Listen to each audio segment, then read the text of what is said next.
அம்மன். இது வந்து 1995ல தெலுங்குல டப் பண்ணி எடுத்த படம் தான் அம்மன். தமிழ்நாட்டிலேயே செம ஓட்டம் ஓடுன ஒரு தெலுங்கு டப்பிங் படம்னா அது அம்மன் தான். இந்த படத்தில் வில்லன் கேரக்டர் பண்ணியிருப்பார் ராமி ரெட்டி. இவர் ஒரு ஒரு டைலாக் சொல்லுவார் பாருங்க, ஜண்டா. அது சொல்லும் போதெல்லாம் 90s கிட்ஸு நைட்டு கனவுலலாம் வந்திருக்காருங்க, பேய் கனவுல. அந்த அளவுக்கு மிரட்டியிருப்பார் இந்த வில்லன்.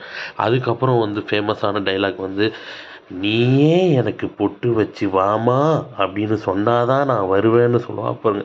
அந்த சின்ன பாப்பா அம்மன் அந்த வெறித்தனமாக இருக்கும். அதுக்கப்புறம் வந்து முக்கியமான கேரக்டரில் வந்து ஒருத்தர் நடிச்சிருப்பார். அவர் பேர் என்னன்னு தெரில. ஆனால் அவர் வந்து வில்லன் குரூப்பில் தான் இருப்பார். அவர் வந்து வில்லனுங்க என்ன பண்ணியிருப்பானுங்க, அம்மனை அடித்து இந்த சின்ன அம்மனை காலி பண்ணி ஒரு பார்சல் பண்ணி தெப்பக்குளத்தில் போய் தூக்கி போட்டு வாமா அப்படின்னு இருப்பாங்க. இவர் தூக்கி போடும்போது அந்த அம்மன் வந்து காட்சி அளிப்பாங்க. காட்சி அளித்தவொடனே அவர் சொல்லுவார், அம்மன் தாயி அப்படின்னு சொல்லுவார் பாருங்க. இதெல்லாம் வந்து இந்த படத்தில் வந்து அவனை மறக்க முடியாத ஒரு டைலாக்ஸாக அமைஞ்சது. அப்புறம்